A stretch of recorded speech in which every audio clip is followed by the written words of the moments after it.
So, hello friends and welcome back to my channel only History because I know your problem. तो myself Divyansh Bhardwaj और आप सब लोग यहाँ पे जानते हैं कि मैं आपको ऑब्जेक्टिव एग्जाम की यहाँ पे तैयारी करा रहा हूँ, चाहे वो सीडीएस हो, चाहे वो प्री हो, चाहे वो एसएससी हो, चाहे वो रेलवे हो, कोई भी एग्जाम हो, है ना। हमारा जो चला हुआ था वो था वैदिक काल हमारा चला हुआ था। इसमें हमने जो आपका ऋग वैदिक काल और जो बेसिक्स है, मतलब की जो चीज दोनों में कॉमन है वो चीज हम कंप्लीट कर चुके थे। ठीक है ना। तो ऋग वैदिक काल हम कल की क्लास तक पूरा कर चुके थे। पोस्ट ऋग वैदिक का मैंने यहाँ पे थोड़ा सा आपको बेसिक करा दिया था। आज हम इसका करेंगे आपका पॉलिटिकल कंडीशंस, इकोनॉमिकल कंडीशन और रिलीजियस, ये आज हम खत्म करेंगे। और जो जैनिज्म और बुद्धिज्म है ये हम कल की क्लास से स्टार्ट कर देंगे, ठीक है ना। चलो तो बिना टाइम गवाए स्टार्ट करते हैं, ठीक है ना।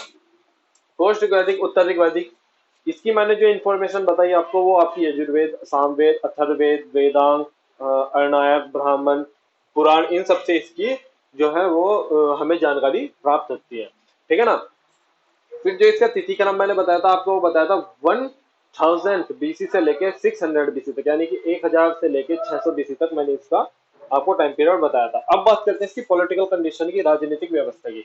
अब तक देखो, अब जरा मिलाने की कोशिश करना आपका ऋग्वैदिक और पोस्ट ऋग्वैदिक को, यानी कि ऋग्वैदिक काल को और उत्तर ऋग्वैदिक काल में क्या क्या अंतर आ रहे हैं, उन सबको यहाँ पे देखने की कोशिश करेंगे, ठीक है ना। देखो, एक यहाँ पे आ गया, अब आ गया यहाँ पे राष्ट्रत्व, जो सिद्धांत था वो आ गया। राष्ट्र सिद्धांत यानी कि जो अब तक क्या हो रहा था कि जो भाई राजा थे, जो राजा थे वो क्या, वो सभा समिति के द्वारा रखे जाते थे, उन पे कोई पाबंद नहीं थी। यहाँ तक कि सिर्फ एक तरीके के लीडर थे कि भाई ये एक आपका कबीला है, उसके लीडर थे कि हाँ भाई अब ऐसा हो गया, भाई अब ऐसा करना है, ताकि वे किसी को आदेश दे सकते थे, ठीक है ना। तो अब राष्ट्र सिद्धांत आने लगा, यानी कि अब जो राजा है वे अपने आप को ईश्वर का भेजे हुए दूत बनाने लगे कि भाई हमें तो ईश्वर ने भेजा है क्या करने के लिए, यहाँ पे आप राज करने के लिए हमें तो ईश्वर ने भेजा है, ठीक है ना। चलो, फिर सभा समिति का जो अब भाई सभा समिति की कंडीशन, भाई जब भाई राजा अपने आप को भाई वो बताने लगे कि नहीं भाई हम ही है जो भी है, तो सभा समिति का जो स्थान था वो गिरने लगा, यानी कि जो इसकी महत्वपूर्णता थी, जो इम्पोर्टेंस थी वो गिरने लगी। एक और चीज, अब तक क्या हो रहा था ऋग्वैदिक काल में कि राजा जो है वो अपनी निजी सेना नहीं रख सकता था, अब यहाँ पे निजी सेना होना आरंभ हो गया। अब देखो, जब निजी सेना आरंभ हो जाएगी, यानी कि आपकी एक प्राइवेट सेना हो जाएगी, तो सीधी सी बात है आप किसी को भी दबा सकते हो। अब मान लो आपके पास 50 आदमी है, तो 50 आदमी जाके किसी के सिर पर जाए खड़े हो जाए, कि साले मान रहा है नहीं मान रहा, तो सीधी सी बात है, वही वाली बात है कि अब यहाँ पे निजी सेना होगी तो सभा समिति का भी जो कंडीशन थी, जो इम्पोर्टेंस थी वो कम होने लगी। फिर एक शब्द आता है संग्रहित। संग्रहित बहुत इंपॉर्टेंट शब्द है, इससे मिलता जुलता। संग्रहित नाम ध्यान रख लेना। ये क्या था, ये अब तक क्या हो रहा था, अब तक टैक्स नहीं दिया जाता था, अब यहाँ पे टैक्स सिस्टम स्टार्ट हो गया। टैक्स सिस्टम स्टार्ट हो गया और टैक्स को जो वसूलता था, टैक्स को वसूलने के लिए जो ऑफिसर था वो था ये संग्रही, ठीक है ना। फिर जाति प्रथा की बात करें तो भाई ऋग्वैदिक काल में जाति व्यवस्था कैसी थी, ऋग्वैदिक काल में जो जाति व्यवस्था थी वो थी क्रम आधारित, लेकिन अब हो गई जन्म आधारित। क्रम आधारित का मतलब कि भाई मैं ब्राह्मण हूँ, अगर जो मेरा बेटा युद्ध लड़ रहा है तो वो क्षत्रिय अपने आप बन जाएगा। लेकिन जन्म आधारित में क्या हुआ कि अगर जो मेरा बेटा ब्राह्मण है ना, तो मेरा बेटा सिर्फ ब्राह्मण ही रहेगा, वो क्षत्रिय वाला काम नहीं कर सकता, वो सिर्फ ब्राह्मण ही रहेगा। वो सिर्फ ये क्या कहते हैं, वेदांत वगैरह के बारे में पढ़ेगा या दूसरों को पढ़ेगा, ठीक है ना। चलो, फिर एक और चीज यहाँ पे देखी गई इस वाले उसमें जाति प्रथा में, लास्ट में होते होते, यानी कि जब पोस्ट ऋग्वैदिक काल खत्म होने लग रहा था, तो एक और चीज देखी गई भाई, चार जातियां थी, ब्राह्मण, क्षत्रिय, वैश्य, शूद्र। सबसे ऊपर ब्राह्मण, फिर क्षत्रिय है, फिर वैश्य है, फिर शूद्र है। अब क्या होने लगा था कि हर एक जाति में एक आड़ हो गई कि भाई शूद्र को वैश्य की जगह आने के लिए उतावलापन था, वैश्य क्षत्रिय की जगह आना चाहते थे, क्षत्रिय ब्राह्मण की जगह आना चाहते थे। यानी कहने का मतलब कि हर एक जाति में अपने से ऊपर वाली जाति में आने के लिए बहुत ज्यादा कहने का मतलब मन था, या कुछ भी मतलब बहुत ज्यादा संघर्ष कर रहे थे। कहने का मतलब भाई जो शूद्र थे वो वैश्य की कैटेगरी में आने के लिए पूरी मेहनत कर रहे थे, वैश्य क्षत्रिय की कैटेगरी में आने के लिए पूरी मेहनत कर रहे थे, क्षत्रिय ब्राह्मणों की कैटेगरी में आने के लिए पूरी मेहनत कर रहे थे। यहाँ पे ये भी देखा गया भाई, अब तक सिर्फ ब्राह्मण को ये था शुरू शुरू में कि भाई ब्राह्मण ही पूजा पाठ कर्म कांड करेगा। लेकिन यहाँ पे क्या हुआ कि यहाँ पे क्षत्रिय भी अब थोड़ा मोड़ा सा हस्तक्षेप करने लग गए कि वे भी अपना कुछ कुछ किताबें जो है वो लिखने लगे। अब लिखी नहीं, मतलब पुराणों को पढ़ने लगे, वेदांगों को पढ़ने लगे, वेदास को पढ़ने लगे। तो यहाँ पे ठीक है ना, फिर अनटचेबिलिटी होने लगी। अनटचेबिलिटी यानी कि छुआछूत यहाँ पे आरंभ हो गई। ठीक है ना। वुमेन की जो कंडीशन थी, अब तक देख लो पहले वुमेन की कंडीशन कितनी अच्छी थी, कितनी अच्छी थी कि भाई सभा समिति में वो एंटरिंग थी उनकी, यहाँ तक कि जो पुत्री पुत्री होने पे एक उत्सव सा मनाया जाता था। लेकिन अब वुमेन कंडीशन गिरने लगी। वुमेन कंडीशन मैंने कहाँ से बताया था, कहाँ से गिरने लगी थी आपका, एक वैदिक काल में ध्यान करो, दासी जब दासी दान में दी जाती थी। पहले सेवक थी, लेकिन आराम आराम से जब पोस्ट एक वैदिक काल आने लगा तो उन्हें सेक्स वर्कर के रूप में देखा जाने लगा। तो सेक्स वर्कर के रूप में देखा जाने लगा तो वुमेन की कंडीशन बहुत गिरने लगी। वुमेन की कंडीशन की एक जो सबसे बड़ा मैं आपको उदाहरण दूं, एक आपकी है क्या, मतरणी मतरणी संहिता, नाम ध्यान रखना। जो आपकी जो ये है ना मतरणी, जो जो मतरणी संहिता है, मतरणी संहिता में एक बात गई, मतरणी संहिता में यहाँ तक कह दिया गया कि जुआ, शराब और स्त्री, जुआ शराब और स्त्री को बुराई का दर्जा दे दिया गया। देख रहे हो, चलो शराब तक ठीक था, जुआ तक ठीक था, यानी कि स्त्री भी बुराइयों के दर्जे में आ गए। ठीक है ना। फिर जो भूमिदान अब तक देख रहे थे कि भाई भूमिदान किसी को भी दे दिया जाता था, ठीक। लेकिन अब यहाँ पे जो भूमिदान है वो सिर्फ और सिर्फ ब्राह्मणों को दिया जाने लगा। यज्ञ की बात करें तो इस समय पे तीन यज्ञ बड़े प्रचलित थे। एक तो था राशिव, कौन सा, राशिव, दूसरा था अश्वमेघ यज्ञ। अश्वमेघ आप जानते होंगे श्री रामचंद्र जी ने भी कराया था, अश्वमेघ यज्ञ। और तीसरा था वाजपेयी यज्ञ।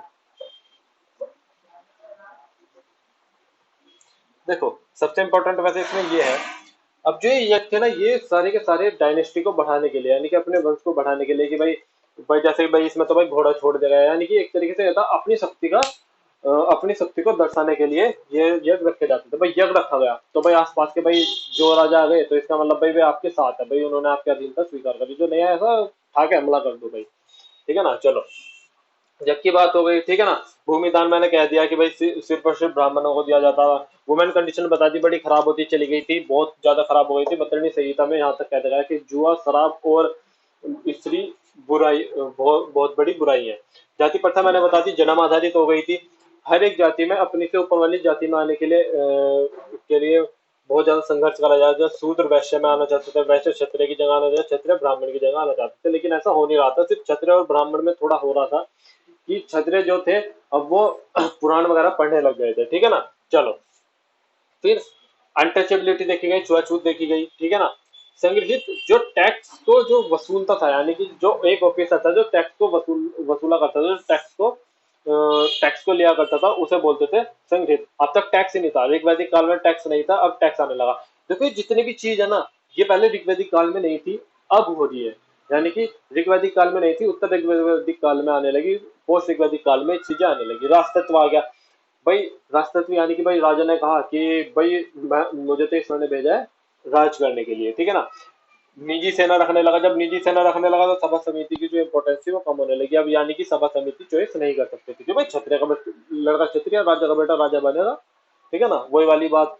अब कौन सी पिक्चर थी वो, सुपर 30 में जैसे आपके ये बोलते हैं ऋतिक रोशन कि अब राजा का बेटा राजा नहीं बनेगा, राजा वही बनेगा जिसमें काबिलियत है। ठीक है ना। आज के टाइम पे ऐसे ही हो रहा है, उस समय ये नहीं था, उस समय राजा का बेटा ही राजा बनता था। ठीक है ना। चलो फिर टैक्स सिस्टम मैंने बता दिया भाई, टैक्स स्टार्ट कर दिया था। फिर मैंने आपको बता दिया कि भाई इस समय पर आ जाते हैं जो दास्यता की कंडीशन बिगड़ने लगी। दास्यदान में दी जा रही थी ऋग्वैदिक में, लेकिन वहां पे सिर्फ सेवक के रूप में, यहाँ पे सेक्स वर्कर यूज में आने लगी। फिर एक चीज मैंने बताई थी कि वहां पे जो बलि थी वो राजा को दी जाती थी, और उस बलि को क्या कहा जाता था, मैंने दो शब्द बताए थे, बलि और निष्ठ। उन्हें अपने फ्रंट पेज पे नोट कर लो कॉपी के, क्योंकि ये आगे इनके दो दो तीन तीन मीनिंग आएंगे आगे की सिविलाइज, जब जैसे जैसे हम आगे बढ़ेंगे मोड, जो आपका मिडिल है उसमें अलग अलग शब्द यूज होंगे। ठीक है ना। जैसे निष्क है, निष्क ऋग्वैदिक काल में क्या था, एक हार था, लेकिन जब आप उसमें जाओगे मिडिवल हिस्ट्री में तो वहाँ जो निष्क है वो एक मुद्रा के रूप में भी चलेगी। ठीक है ना। बलि है, अब बलि का ही देख लो। ऋग्वैदिक काल में था, ऋग्वैदिक काल में क्या था कि जो बलि थी वो ऐसे गिफ्ट, उस गिफ्ट में आप कुछ भी दे सकते थे, अनाज हुआ कुछ भी हुआ वो राजा को दिया जाता था। लेकिन अब यहाँ पे जैसे जैसे ये कंडीशन आई, यहाँ पे क्या होने लगा कि नर बलि और पशु बलि प्रचारित हो गई, ठीक है ना। इसे यहीं पे हो गया, पॉलिटिकल सिस्टम आपका मैंने पूरा करा दिया। अब बात करते हैं हम इकोनॉमिकल सिस्टम की। ध्यान रखना, सिर्फ सुनना, रिटर्न नहीं करना। रिटर्न के लिए मैं आपको प्रोवाइड करा देता हूँ हमेशा अपनी मेल वगैरह, आप कमेंट में बोल सकते हो कोई नोट्स वगैरह चाहिए हो, क्योंकि भाई टाइम लग जाता है, पोस्ट कर करके देखोगे टाइम वेस्ट है अपना। जब हैंड रिटर्न नोट्स आ रहे हैं तो फोटोस्टेट करा लो, अगर जो उतारना भी शुरू करोगे ज्यादा तो 15 से 20 मिनट लग जाएंगे, ठीक है ना। अब बात करते हैं हम इकोनॉमिकल कंडीशन की, यानी कि आर्थिक व्यवस्था की, ठीक है ना। क्या पूरा कर चुके हैं हम, पॉलिटिकल यानी कि राजनीतिक व्यवस्था हम पूरी कर चुके हैं। अब बात करते हैं, देखो अगर जो आर्थिक व्यवस्था की बात करें तो सबसे पहले बात करते हैं कि अब तक क्या हो रहा था। ऋग्वैदिक काल में जो फर्स्ट प्रायोरिटी थी वो क्या थी, पशुपालन। लेकिन अब यहाँ पे जो फर्स्ट जो प्रायोरिटी आ गई वो आ गई कृषि यानी कि फार्मिंग। जो सेकंड आ गई इस पे पहुंच गए पशु, यानी कि चेंज हो गया भाई। मैंने क्या कहा कि ऋग्वैदिक काल से पोस्ट ऋग्वैदिक काल में हर चीजें चेंज होती चली जा रही थी। फिर शाम एक शब्द है, शाम किस चीज के लिए यूज करा गया, लोहे के लिए यहाँ पे यूज करा गया। तो सबसे पहला जो लोहा इन लोगों ने आइडेंटिफाई करा वो कहाँ, वो कब हुआ, ना तो भाई आपका प्रागैतिहासिक काल, ना तो आपका प्री हिस्ट्री में था, ना आपका प्रोटो हिस्ट्री में था। अब आया आपका हिस्टोरिकल एज में शाम, यानी कि लोहा अब आइडेंटिफाई हुआ। और जो लोहा है ना, इसने एक निजी क्रांति के रूप में भाग लिया। भाई निजी क्रांति के रूप में कैसे भाग लिया, सोचो भाई, आपका लोहा मिला, ठीक है ना। लोहा जब मिला तो भाई हथियार है। अब तक किससे लड़ रहे थे भाई आप, क्या कहते हैं, पत्थरों से लड़ रहे थे, और क्या कहते हैं भाई लकड़ी की लाठियों से लड़ रहे थे। अब मान लो तलवार है, लकड़ी की लाठी तलवार के आगे चल जाएगी, कुछ भी नहीं भाई, काट के फेंक देगी, ठीक है ना। फिर अब तक जो हल थे वो लकड़ी के होते थे, अब लकड़ी का हल ज्यादा ज्यादा जमीन में इतना जा रहा है, ठीक। अब जब आया लोहे का हल तो वो इतना जाएगा भाई, क्यों, भारी है और धारदार है, तो अच्छे से भाई जब खुदाई करेगा तो बहुत ज्यादा कृषि में भी और भाई आपका हथियारों में भी बहुत ज्यादा यहाँ पे एक तरीके की निजी क्रांति का एक तरीके से अभाव है। फिर एक हफ्ता है जो सबसे मेन है यहाँ पे, सतपथ ब्राह्मण। सतपथ ब्राह्मण, सतपथ ब्राह्मण में थोड़ी सी जो स्त्रियों की दशा है वो, उसको बढ़ाने के लिए यहाँ पे क्या गया, कहा गया कि जो स्त्रियां हैं उन्हें अर्धांगिनी का रूप दिया गया, जो पत्नी है उसे अर्धांगिनी सतपथ ब्राह्मण में कहा गया। क्या बोला गया, सतपथ ब्राह्मण में अर्धांगिनी बोला गया। और इसमें एक और चीज देखी, इसमें हल संबंधित अनुष्ठान की भी बात कर रही गई है, किसमें, सतपथ ब्राह्मण में हल संबंधित अनुष्ठान की, यानी कि हल संबंधित जो आपके यज्ञ वगैरह होते होंगे उसकी बात कही गई। फिर बात आई भूमि स्वामित्व की। अब क्या होने लगा, अब जो भूमि है ना, अब तक जो भूमि थी उस पे किसी का स्वामित्व अधिकार नहीं था, या कहने का मतलब ये था कि भाई उस पे कोई भी जाके अपना हक, मतलब हक नहीं, मतलब कि भाई चलो भाई जमीन है, चलो भाई किसी ने भी खेती कर ली, ठीक है भाई, भले ही दान में दी जा रही थी ब्राह्मणों को। अब जैसे जैसे दान में दी जाने लगी, पहले जो दान में थी भाई वो सबको दी जा रही थी कि भाई चलो भाई कोई भी रख लो भाई जिसकी मर्जी, भाई पहले चलो भाई मैं नहीं उगा रहा, भाई चल तू उगा लो, इस बार मैं नहीं उगा रहा, ठीक है ऐसे। लेकिन अब यहाँ पे भूमि स्वामित्व आने लगा, यानी कि जैसे जैसे ब्राह्मणों को आपकी जो दान में दी जाने लगी क्या भूमि, वैसे वैसे स्वामित्व बढ़ने लगा। यानी कि अब क्या होने लगा कि भाई ये मेरी जमीन है, ये तेरी नहीं है, इस पे तेरा हक नहीं है, तू नहीं करेगा, बस मैं करूंगा जो भी करूंगा, खाली पड़ी है तो खाली पड़ी रहना, तो हाथ लगाने की जरूरत नहीं, ऐसी वाली बात हो गई, ठीक है ना। उसके बाद एक और देखा गया, फसल की बात करें तो कौन कौन सी फसल देखी गई, फसल वही थी, बस एक चीज बढ़ेगी, जो जौ और गेहूं तो पहले से ही चले आ रहे हैं, कब से, आपके हड़प्पा सिविलाइजेशन से, उससे भी पहले से ही, ठीक है ना। जो गेहूं, अब यहाँ बढ़ता है चावल। चावल के अवशेष वैसे हड़प्पा सिविलाइजेशन से भी मिले, और चावल को यहाँ क्या कहा गया, व्रीहि, क्या कहा गया, व्रीहि। नाम ध्यान रखना, क्या, व्रीहि किसे कहा गया, चावल को। पूछ लेते हैं कि भाई व्रीहि का जो मतलब है वो क्या है, तो व्रीहि किसे कहा गया, चावल को कहा गया, ठीक है ना। और जो इसके अवशेष है, जो चावल के अवशेष है, जो व्रीहि के अवशेष है, वो कहाँ से प्राप्त हुए हमें, एक तो जगह है आपकी हस्तिनापुर, हाँ वही वाली हस्तिनापुर जो से आप सोच रहे हो, हस्तिनापुर। और एक हुई अतरंजी खेड़ा,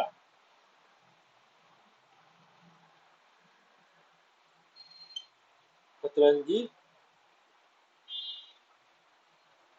अतरंजी खेड़ा, इन दो जगह से आपके ब्लीडी के यानी कि चावल के अवशेष प्राप्त होते हैं। फिर आती है बस एक ही चीज बिल्कुल एक्यूरेट चल रही थी, वो थी आपकी वस्तु विनिमय प्रणाली। यानी कोई सिक्का नहीं था, कोई मुद्रा नहीं थी कि भाई जिसकी जगह आप कुछ और ले सको। वस्तु विनिमय प्रणाली थी कि भाई मैंने चावल दिया तू गेहूं दे दे, मैंने चावल दिया तू गेहूं दे दे, मैंने चावल दिया तू कुछ और दे दे, ऐसे वाली चीजें थी।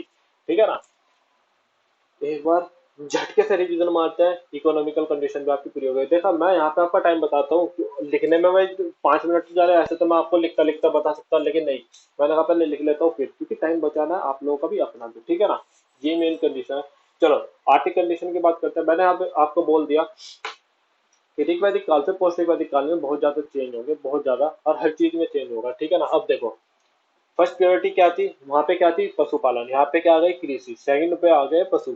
ठीक है ना।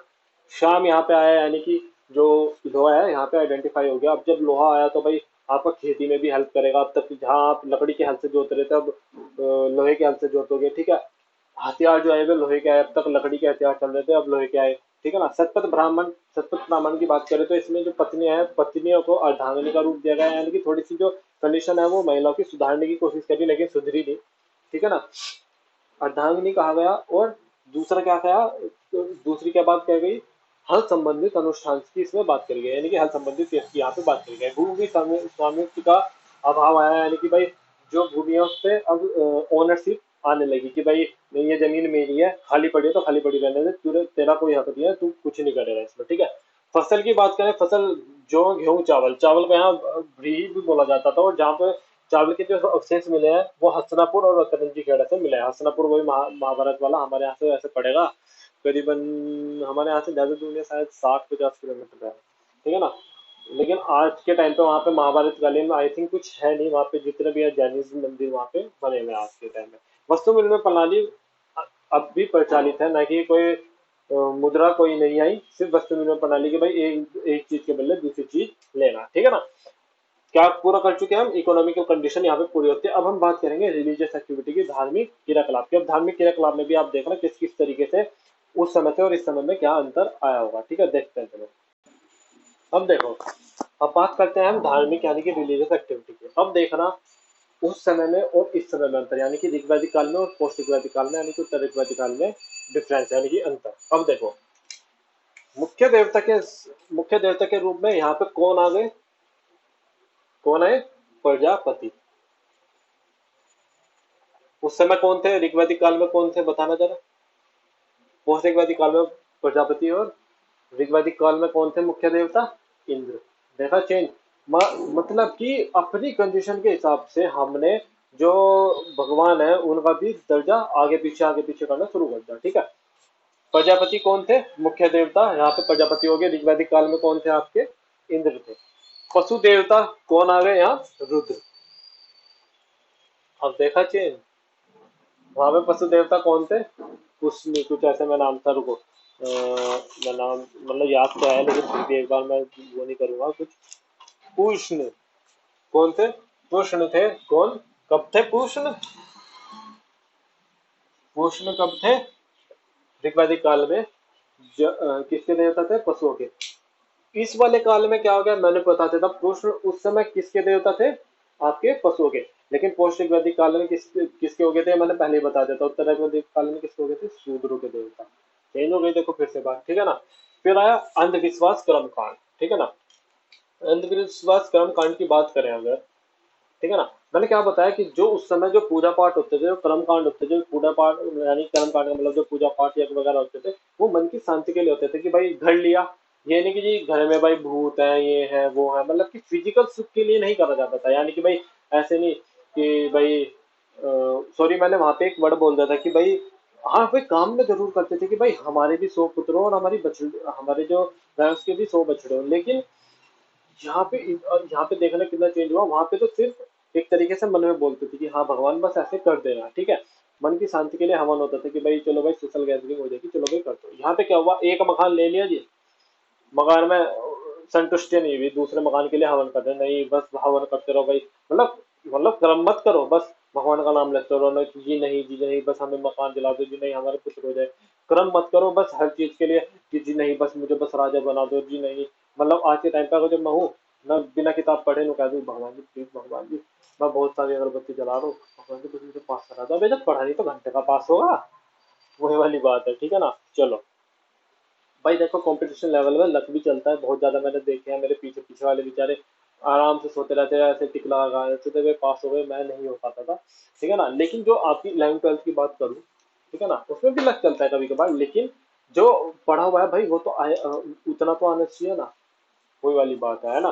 कहने का मतलब ये है कि जी मेहनत आप कर नहीं रहे, आप घर के आराम से सोफे पे पड़े हो और भगवान जी का नाम ले लो और कह दो कि जी नहीं बस मेरे पर गाड़ी आ जाए, जी नहीं बस मेरे पर गाड़ी आ जाए। अरे कैसे आ जाएगी जब तक कर्म नहीं करोगे। तो यहाँ पे जो अंधविश्वास, जो कर्म कांड होने लगा, वो फिजिकल वर्क के लिए होने लगा, ठीक है। चलो फिर बात करते हैं उपनिषदों की रचना होने लगी। मैंने क्या बताया था भाई, पुराण वगैरह सब इसमें लिखे जा रहे थे, ब्राह्मण ब्राह्मण हुए, नायक हुए, तो उपनिषद भी इसमें ही लिखे गए हैं, ठीक है।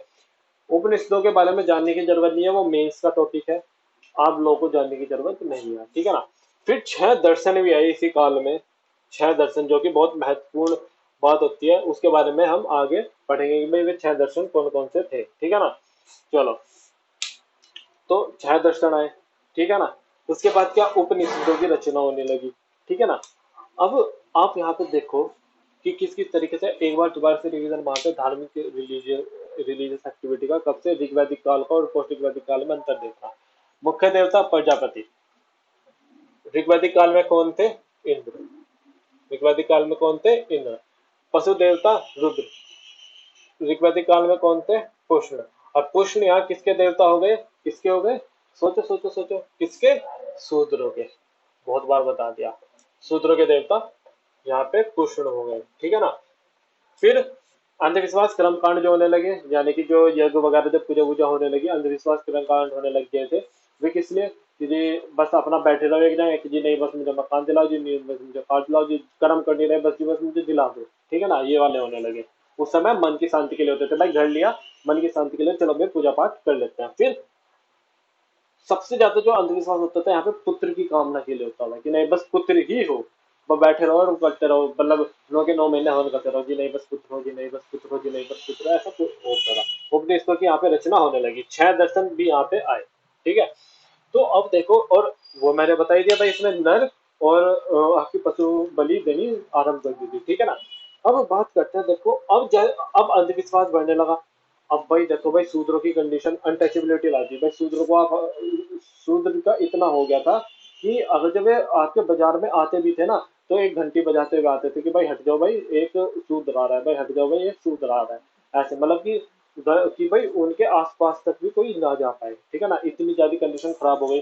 फिर मैंने बताया था, शूद्र जो थे वे वैश्य की लेने की कोशिश कर रहे थे, वैश्य की, वैश्य जाति में आने की, मतलब एक तरीके से स्थान ग्रहण करने की। वैश्य क्षत्रिय का स्थान ग्रहण करना चाहता था और क्षत्रिय ब्राह्मण का स्थान ग्रहण करना चाह रहा था। लेकिन अब भाई अंधविश्वास चलने लगा बहुत ज्यादा, अनटचेबिलिटी बहुत ज्यादा, मतलब कि भाई इस तरह की कंडीशन खराब होने लगी भाई, जो निचली जाती है उनकी कंडीशन खराब होने लगी। तो अब जो ये हिंदू धर्म है ना, वो लोकप्रिय होने लगा, यानी कि अप्रिय होने लगा सबके लिए, मतलब कि अब आराम आराम से लोग बाग इससे हट रहे हैं, और 2 धर्म नए आते हैं क्या, एक तो आता है जैन, एक आता है बौद्ध। एक तो आता है जैन धर्म, एक आता है आपका बौद्ध धर्म। अब लोग इनमें जाना पता क्यों शुरू करेंगे, क्योंकि इसमें ना तो स्त्री और मर्द में भेद करा गया, ठीक है ना, ना तो यानी कि ना जातियों में भेद था और ना लिंग में भेद था, तो इस वजह से जो थे सब एक समान थे, तो यहाँ पे इसका ज्यादा प्रचलन हुआ। इनका भी बताऊंगा कि भाई कैसे कैसे भाई इनकी जो वो थी वो गिरने लग गई थी, इनकी कैसे ये भी कैसे अलोकप्रिय होने लग गए थे। आज के लिए इतना ही, हमने जो है वैदिक काल पूरा कर दिया, कल से हम शुरू करेंगे आपका क्या, जैन धर्म हम कल से शुरू कर देंगे। आज के लिए इतना ही, बस भाई अब मैं बोलता हूँ, अच्छा लगे तो लाइक करना, पहले विजिट करो, अपने दोस्त को बोलो, अगर जो अच्छा लगे आपको तो लाइक कर दो। भाई कुछ नहीं जाता, हल्का सा एक टिक लगने की बात है, कर दो, कहीं आपकी मेमोरी लग रही, कहीं आपका नैन नहीं लग रहा, हल्का सा लाइक कर दोगे तो थोड़ा अपने में भी जोश आएगा कि नहीं भाई, अब जो है स्टूडेंट्स बढ़ते जा रहे हैं, तो भाई उनके लिए अच्छा करना है और ज्यादा मटेरियल लाना है, ठीक है ना। भाई देखो संतुष्टि तो होती नहीं भाई, 13 व्यू 14 व्यू ऐसे आ रहे हैं, तो वो मुझे पता है भाई, शुरू शुरू का है तो नहीं आएगा, लेकिन फिर भी कोशिश करो।